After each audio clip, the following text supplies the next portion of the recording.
T-Mobile Home Internet delivers broadband via 5G, bypassing traditional cable. You'll need a compatible address. Check at T-Mobile's website. The process involves unboxing the gateway, which includes a pre-installed SIM card.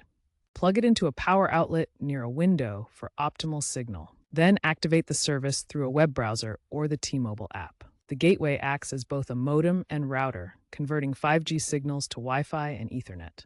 No technician required.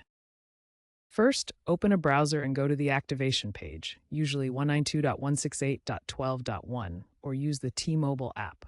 Sign in with your account, then scan the gateway's QR code to activate the SIM. Next, customize your Wi-Fi name and password in the gateway's settings.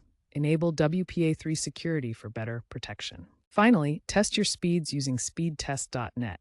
If speeds are low, reposition the gateway or contact T-Mobile support. Use the T-Mobile app to monitor data, update firmware, and optimize performance. You can also bundle with mobile plans for discounts.